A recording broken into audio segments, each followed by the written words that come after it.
What's up, Wrangler Nation? We're back for another episode of Wranglers Weekly, brought to you by 575 Pizzeria. It's a doubleheader, as I've got Wranglers assistant coach Connor White here. I'm Guy Chiarenza. Connor, thanks for coming on to the show. Thanks for having me, Guy.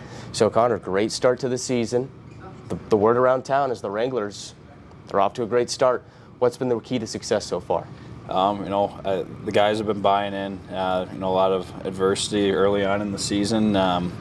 But when it comes down to that on-ice product, guys have been battling and working hard and doing enough to get us those W's. And obviously, as you've seen on the Null website, our goaltending has been phenomenal. So that's obviously the most important position in the game, and that's really been paying off for us. Yeah, well, we'll get to the goaltending in a moment because that's a big hot topic. But I think the key thing is that I talked to Corson McGuire about this, and I'll ask you the same question too. The biggest thing about all of it is that you've done it all on the road. Just kind of tell me, how difficult is it to win games on the road, and how do you kind of block out that outside noise that might play a factor in some of those road games, and how have you guys come away with big wins here to start the season? I think early on in the year we haven't experienced home ice, so a lot of our younger guys are first-year guys here in Amarillo, coaching staff included, being first year with this organization. We don't know any different. So those road games, it's obviously the hotel stays. You don't really get to pick and choose your practice times while you're on the road, but just kind of go with the flow. And like I said, once we hit the ice for game time, the guys are raring to go and playing good hockey. Yeah, and you mentioned the goaltending. Charlie Zolan just won Goalie of the Month for September. How good has he been?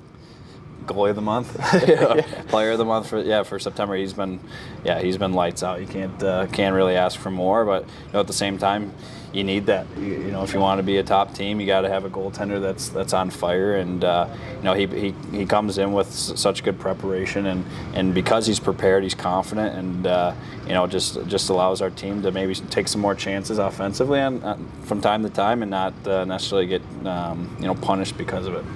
And how good have the guys in front of him been? The Wranglers defense off to an amazing start. Just kind of walk me through that. What are you seeing there on ice level that is the biggest takeaway for their success?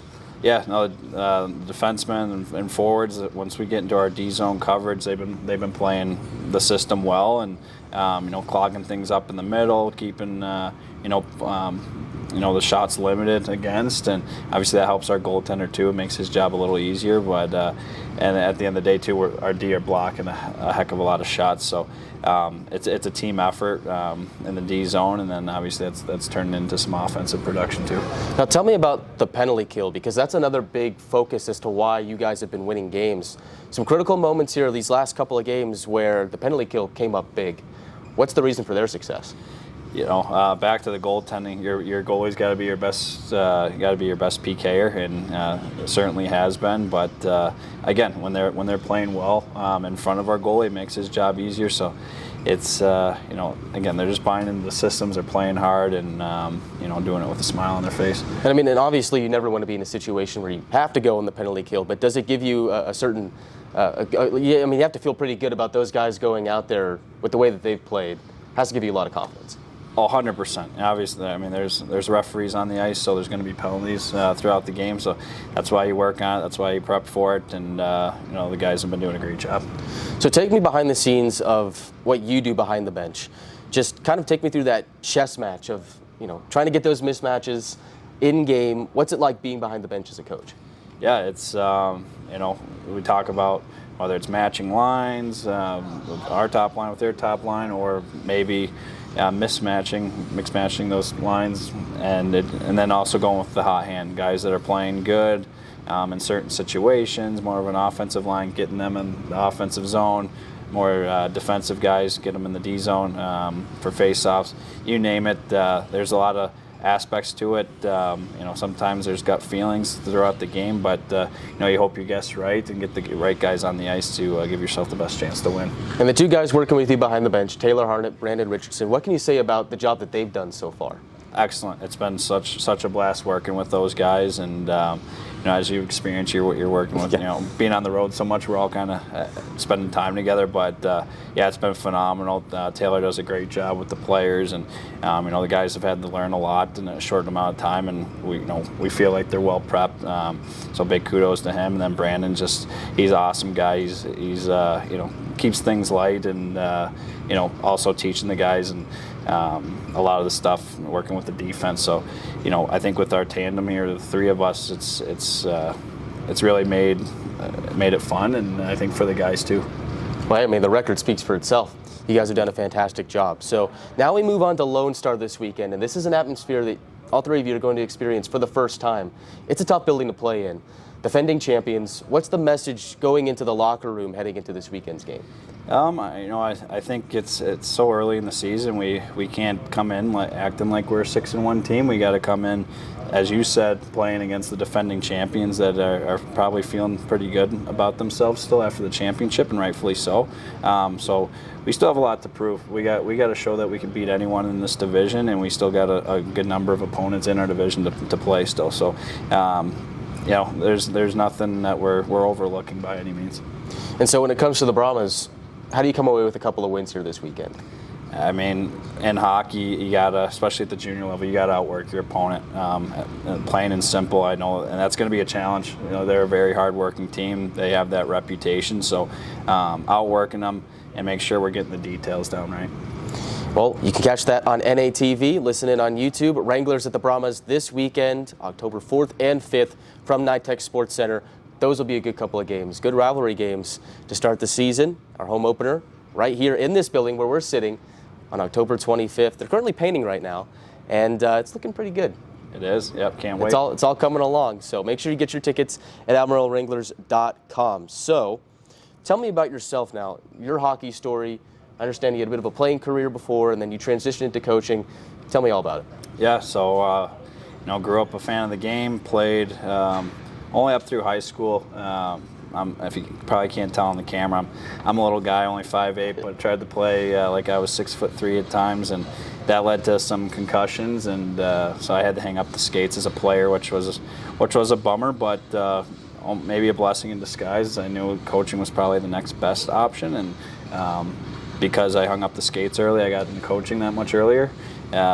Coached high school locally near my hometown in upstate New York for a few years. Had some experience in the ECHL after that as a video coach. Learned a ton there with the Adirondack Thunder, and that led to some NCAA Division III experience, the NAL, NA3 a little bit around that COVID time. That shook things up a bit in the whole world, nonetheless, the hockey world. And a few years there, and just learning a lot.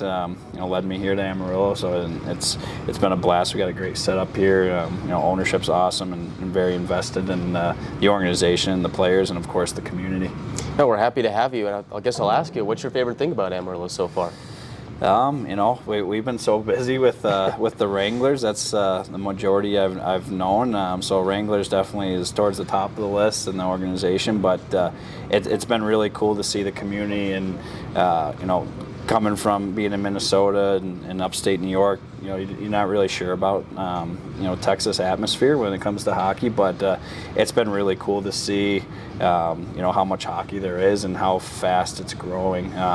Because of the Wranglers organization, just the like I said, our ownership's commitment to the community and building the game. And so we'll be here sometime soon enough for a game day, and I'm sure once that happens, this will be your favorite place to be. But take me through your game day routine as a coach, because this is a question that I ask players, and it seems to vary from guy to guy, but take me through the coaching perspective of a game day. Yeah, so on the road it's a little different. You're dealing with team meals and as well as game prep. I think once it comes down to home games and we don't have to worry about quite as much, it's going to be obviously morning skates on Friday, and we'll hammer out video for our guys in preparation for our opponent that weekend. And just making sure our guys are prepped and ready to go. And then you have a little bit of a lull in the middle of the day, hopefully where you can just kind of turn the brain off for a bit. Whether a lot of guys will do pre-game naps type of things, and so yeah, just turning the brain off and then getting right back into it. Once you suit up, you're game ready, and it's you're all in at that point. You superstitious at all? Got to be the same tie if you win, or you kind of just go with the flow? With some things, not necessarily the tie or Okay. suit, but I think in this game and probably sports in general, you got to be a little superstitious in order to continue on for as long as some guys have. Yeah.